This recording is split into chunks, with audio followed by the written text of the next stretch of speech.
Oh no! EMEA are frauds!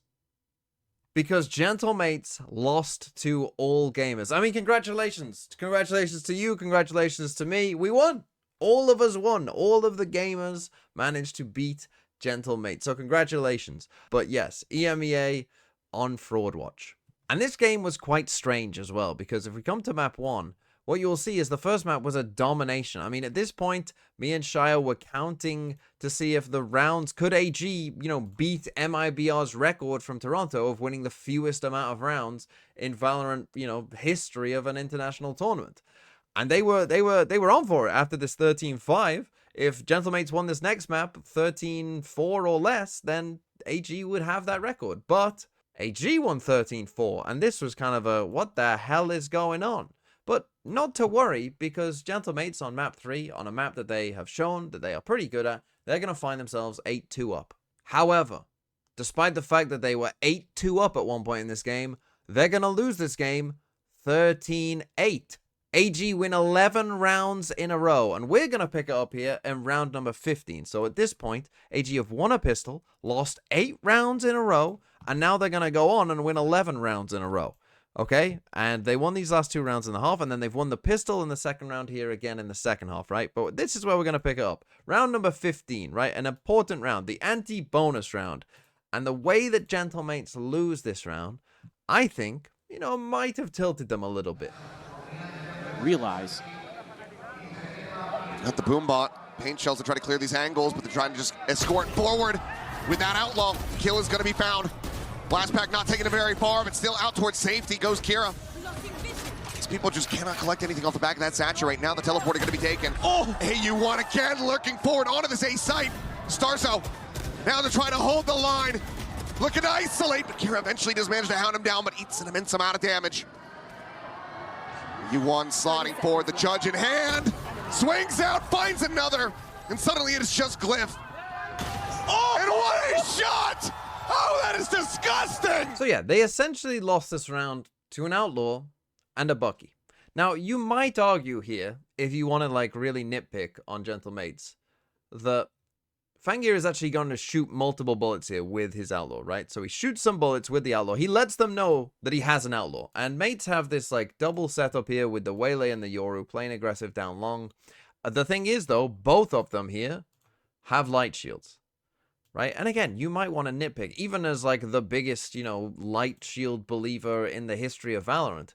Even I think the way you should manage the economy is you should actually buy full shields on that third round if you're not going to force. You should be looking to save money to buy full shields, because you will run into Outlaws or other guns that are good against light shields on that particular round. But you can understand, and maybe you would say oh, you've heard an Outlaw there, so, just leave this setup. TP away, realize that this setup, if the Outlaw does come down long, that you are in some trouble, right? Because Bippo doesn't want to jump peek this, and bait for Martine. And Martine, when he's on this angle, isn't going to be favored against an Outlaw walking up against him, as we see exactly what happens there. So yeah, you could say, oh, they should just leave, right? But we are nitpicking to an extent, right? If Martine pops off and kills 3 of them there, you say, oh, good setup, right? And then, I mean, Mini does have full shields here and a judge. So what he's doing is, again, you would argue, perfectly fine. And he just gets one pumped by a Bucky, right? And at that point, they're in a terrible spot and end up losing the round. So, did they do anything criminal here in this round, mates? No, absolutely not. But I do think for particularly a young, inexperienced team, for everyone but Starks on this team, the biggest game of their entire Valorant career, it's now 8-7 against a team that you think that you should be able to beat. And I think it maybe got into their heads a little bit. Because it's really after this point that I think the mistakes start creeping into their game more and more as the pressure kind of ramps up more and more. Now, I'm going to show you the next full gun round, which you can see here. They take a timeout, try and figure out what's going on. But I find the call that, again, I'm not sure who made this call, right? But the coaches maybe had some input. This is a full buy round. Take a look at the map 5 seconds into the round. And these guys are just going to stay here now. We have a 4-1 setup with Martine on his own, and these 4 huddled together here on the B site. Now, I know that later on, Fangir in the post-match joked about how only Martine on this team can shoot. That wasn't true. These guys can shoot. They are pro players. But, this setup looks like you believed what he said. Like, these four have to be together to have a chance, and we'll just leave him on his own. Because look at this. Look at how passive they are. And they're just going to stay here. And obviously, after a while, Martin then, you know, has to leave because someone could be walking up showers on him from behind. So he has to now give up the A site. And at this point, they're just praying that they come to B. Right? And they have their Viper wall here on B. And they have no ults for this retake on A. Now, again, I'm not sure here because AG do have a Razel. Maybe AG, they always go B with a Razel. I'm not sure. Maybe they do. I highly doubt that because obviously it's very common to Razel off the box on short on A. But I don't know. Maybe they always do. But this call, I was kind of baffled by it. Look at how much space they're giving up. Right? Look at the map right now. Like, these guys could have all of Shower, all of Hooker, all of this. Walking onto site. Martin has no idea. He's just going to come play back site. Like, if they end up going A here, you're in a terrible spot. And guess what? They're going to end up going A here. Thing is, they actually do swing out here, these three, holding hands, and they get a kill. Right? So they actually do get the first kill. And then we get the TP coming in. And actually, it's now a race to the A site instead. The thing is, though, at this point, something crazy is going to happen that, again, maybe mates, if they were playing at their best, would have realized what's about to happen next. Now since been taken. Rotations quickly are arriving. Martin tucked away here, backup truck. The paint shell not going to flush him out. Showstopper, however, might just do the trick. Lobs it in! It's a triple! Martin finds one. Gets taken down, and now it is just Starzo. As good God! So again, you might say that, oh, that's Gentlemates getting unlucky again, right? A Razel triple kill. How often do you see that? But the thing is, this should have been fairly obvious that they are going to Razel here because the person that you killed is their Brim. Right? So when this Brim is dead, if you're AG here, or literally any pro team in the world, how do you get the spike down if your controller is dead in this spot? Well, of course, you pop Razel. Right? You pop Razel to give you the space to make sure that you can get this spike down. Pretty much, this is a reaction that pretty much every team, I think, would have in this spot, in this kind of round, right? Full gun round, crucial round in the game. You know, controller's dead. Everyone and their mother is Razelting this, right? So the fact that these guys, you know, maybe trying to flood in so fast here, you know, they're desperately trying to flood in to maybe stop the plant. Like, it should be obvious that this is going to be the response. Now, of course, 3 people dying. You know, that's not ideal. Yeah, maybe it is part unlucky. I don't know. They should be more aware, in my opinion. This should have been pretty obvious. Like, hey guys, we're gonna have to kind of give this up, let them plant, and just survive this Razel, and then play a 5v4. Instead, they all go together, herded like sheep. Which again, maybe they're somewhat forced to, of course, because they have to rotate through spawn because they've decided to play such a passive round to begin with in a full gun round off a timeout. Right? We're already playing scared to start the round, so we have to all come this way, so we have to be grouped together, so we all die to a Razel. Not ideal. And I think this is a good lesson in kind of, you know, our expectations for China as well, as I'll show you round number 19 here, and we get some, you know, fairly nice play from AG. And this is the thing, right? Like, the way I would compare the Chinese teams from what we've seen so far is, you know, it's like the, you know, 9th or 8th best team is playing against, you know, the 1st or 2nd best team in a region, right? The thing is, sometimes that 9th or 8th best team can still win a game, right? Like, we have seen that happen for us. 8th Division destroyed Paper X last year after they'd won Toronto and were looking on top of the world. Sometimes it happens, right? Valorant can happen to you. But again, even like this round isn't like tragic from mates. They go for this aggro A play out here to start off with. They end up going 1-for-1. You know, they're playing together. It's not like they're playing some horrifically terrible Valorant. To me, this felt like a game decided on the margins.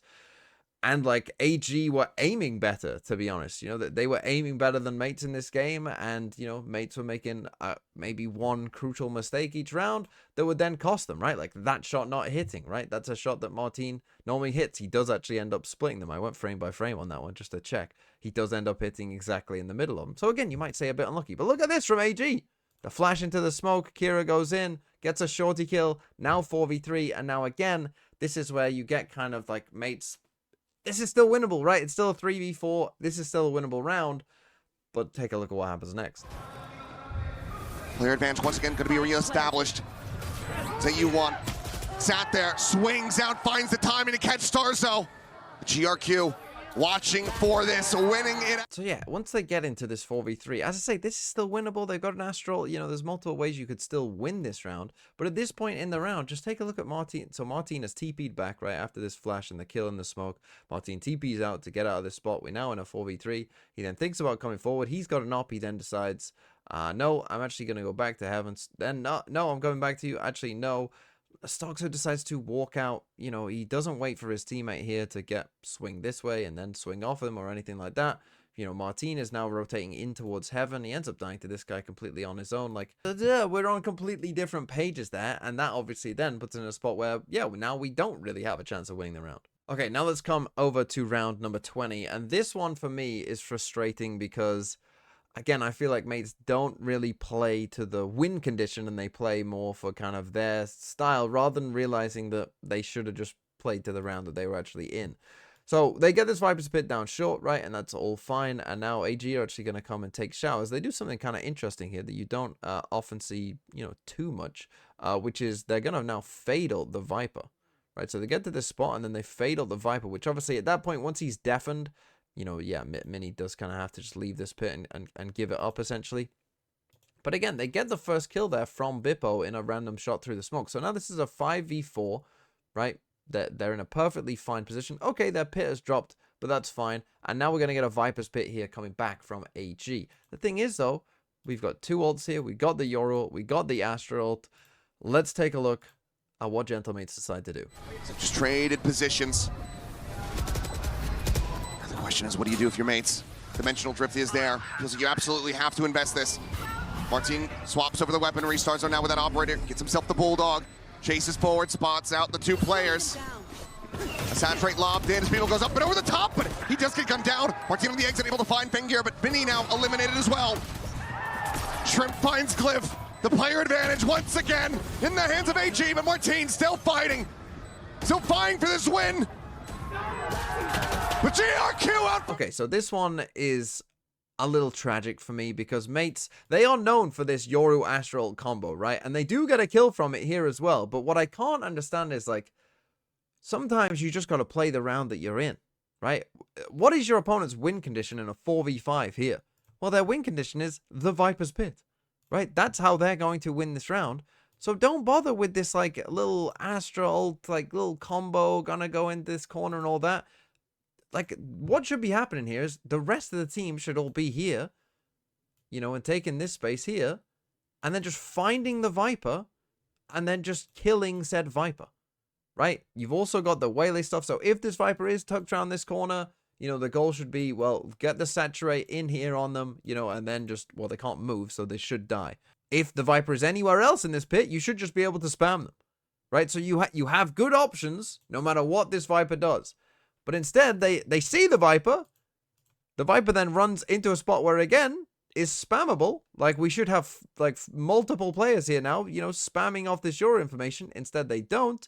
They instead go for, you know, get the Yoru tucked in this corner. Bippo is then going to dive over the top of it, actually die before they get that kill. And now, Mini's going to run into the pit and die. And then Glyph is going to run into the pit and also die. Right, so the pit cost us 2 deaths there. 2 deaths that we did not need if we weren't, like, rushing and panicking, because instead, if we use our ults to kill the Viper, and then you just Astra ult off the spike here instead, like right by the spike, you win.